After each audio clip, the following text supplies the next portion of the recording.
Good evening and welcome to Tucker Carlson Tonight. Happy Monday, if you could call it that, but you can't. Like most Americans, you're probably still trying to digest what has happened over these past 4 days. Profound national trauma is like that. Once you face something unimaginably horrible, nothing is ever the same. Nothing will ever be the same. Like prison, it changes a man. This is not an easy time for any of us. We get it. We're literally still shaking as we think about how close this country came to losing our democracy last Thursday. Last Thursday was June 16th, a day forever branded in our memory, a day that has joined the pantheon of tragic turning points in human history. Where were you on 6/16? You'll never forget, and neither will we. At the time, we were preparing a show on Tony Fauci and his push for a new corona shot for kids. It seemed important then. It seems so trivial now. As we were speaking on the air, at that very moment, a team of 7 saboteurs had entered the Capitol grounds and then proceeded, as saboteurs do, to breach the Capitol itself. Inside those hallowed grounds, within the very womb of democracy, these wreckers began their hunt for sitting members of Congress. That happened, ladies and gentlemen, and if it sounds shocking to you, it gets more harrowing from there. This was not some spontaneous outbreak of insurrection. No.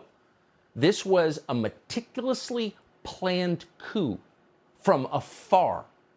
The group in the Capitol was under the direct control of an extremist called Stephen Colbert, who, as a white man, is by definition a white extremist. This white extremist, Stephen Colbert, had a fifth column within the Capitol to help him pull off his diabolical plan. He had members of Congress in his employ, members of Congress who, believe it or not, helped the insurrectionists enter the Capitol. Just open the doors and let them walk in.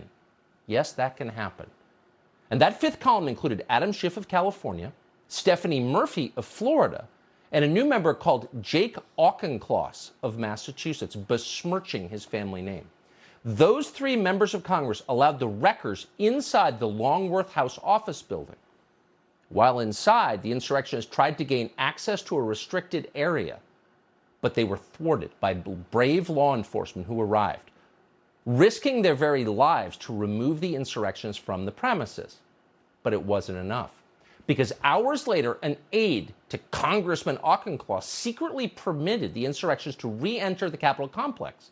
And then around 8:30 p.m., they caused some kind of disturbance. The details are murky as of tonight. But according to one report, they were banging on windows inside the Capitol, trashing the place, committing violence against our democracy. And for that, apparently, we are hearing tonight, they were put in jail. But within hours, they were out again. Now, the man who controlled this attempted coup, Stephen Colbert, knew exactly what he was doing. He knew the stakes. He knew the crimes he was committing. And we know that because just last year, this white extremist, Stephen Colbert, explained that grown men who unlawfully enter the Capitol to harass sitting members of Congress are not pranksters, they're not protesters, they're domestic terrorists. Lord have mercy. There are some dark subjects that we talk about on the show occasionally, but I've rarely been as upset as I am tonight. This is the most shocking, most tragic, least surprising thing I've ever seen. And his followers did what he told them to do. Behave in a way that's, what's the word? Deplorable. One of these domestic terrorists even broke into Speaker Pelosi's office and put his feet up on her desk. They now live in an alternate universe that is now collapsing in on itself. It's like a black hole of whiteness. And this was never some sort of peaceful protest. This was Charlottesville come home to roost. Oh. It's shocking. These are domestic terrorists. Stephen Colbert, in what the literary community refers to as foreshadowing, described his own coup. And yet Stephen Colbert somehow still has access to the airwaves and to digital media, spreading his hate unfettered, convincing future generations of insurrectionists to do what his team of saboteurs did last week. That must stop. People who plan coups must be silenced. There's recent precedent for that, and anyone who disagrees should be disconnected from Amazon Web Services immediately. No spreading hate. But stopping white extremist Stephen Colbert from passing on his message of insurrection to the country won't solve what the rest of us are living with, and that's trauma. And like all trauma, journalists are affected most profoundly. We're scarred by what we saw. We're all Casey Hunt tonight. It'll be a long time before we can revisit the Capitol building, before we can forget where we were when democracy shook on its very foundations. It's going to take therapy. It's going to take a lot of support from our fellow survivors before we can recapture the carefree innocence that Stephen Colbert stole from us, before we can feel safe again. We're not alone in our despair tonight. Lies that would bring thousands of angry people to the Capitol for one of America's darkest days became one of the darkest days in American political history. The very next day was one of the darkest days in this nation's history. To one of the most dramatic and dark days in American history. One of the darkest days in U.S. history. This was one of the darkest days in American history. What size bottle of bourbon do you drink at night to forget your central role in the darkest day in our Capitol's history? Yeah. Journalists feel this stuff deeply. People say, oh, you're just robots, just automatons, inured, hardened, callous to the news. You don't feel. But we do. We do feel. You see something like that, you see an insurrection take place before your very eyes, and it hurts you. It changes you. You're not the same person. How long will it take to heal? It's impossible to know. CNN just interviewed a Rolling Stone journalist who, after a year and a half after the last insurrection, still hasn't healed. Watch. Grace, you wrote for Pointer at the end of January last year. You said, sometimes I'm fine. Sometimes I want to sob for hours. Sometimes I just want to sleep. So that sounds to me like trauma. That sounds like PTSD. Do you feel like you still experience that?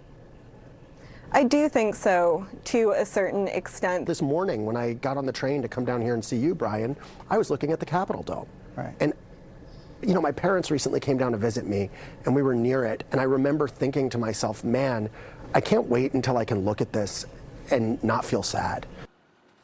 Now, you look at something like that, and you're tempted to dismiss it out of hand. Oh, you're having trouble sleeping, you sob for no reason? Well, that's because you have a barren personal life. You're celibate. Your only meaningful human contact comes from the Uber Eats guy. You live out your emotional life on Netflix. That's your core problem. It couldn't really be an insurrection that made you cry. Sorry, excuse me. Sorry, stop. Or disrupted your sleep. But it can. For a journalist, this stuff hurts. But if you think it's bad for us in the news media, what do you think it was like for the lawmakers who were trapped inside Thursday night?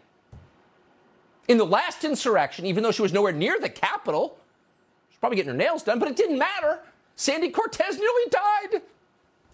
Congresswoman Alexandria Ocasio-Cortez has given a harrowing account of her experience on January 6th. A harrowing and emotional account of what happened to her during the Capitol riot. It's one of the most harrowing accounts so far. Congresswoman Alexandria Ocasio-Cortez, tell that harrowing story. The harrowing story of how she hid from attackers during the Capitol riot.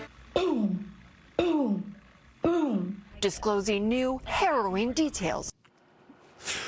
Boom, boom, boom. That's what an insurrection looks like.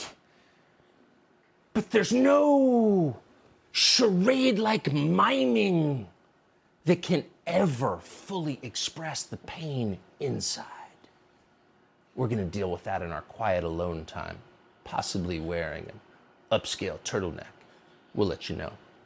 But the question is, once we've had an act of war like this, how does the country respond? How do we all respond?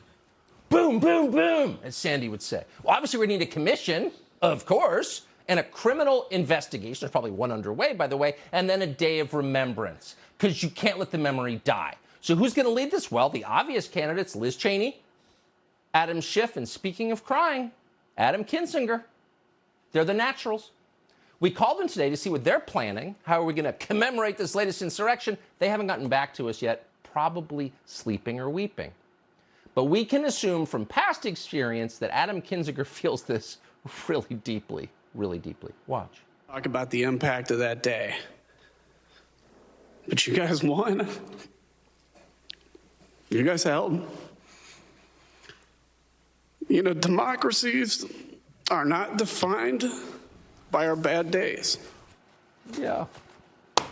Adam Kinzinger's right. And we've made fun of him in the past, like a grown dude crying on TV. We mocked that. We apologize, Adam Kinzinger. We can recover. But there's really only one path toward recovery. And if you talk to any recovery expert, they will tell you the way to recover is to viciously punish the people who hurt your feelings. Step one. That's always step one. So we're going to have to mete out some pretty serious punishment. Stephen Colbert's team of insurrectionists have been jailed for one night. That's not a lot. The penalty for insurrection is death. We're not calling for that here. This is a moderate show. These are our fellow Americans. We owe them a second chance. Thankfully, there's recent precedent to help guide an appropriate punishment. What is the right punishment for insurrection?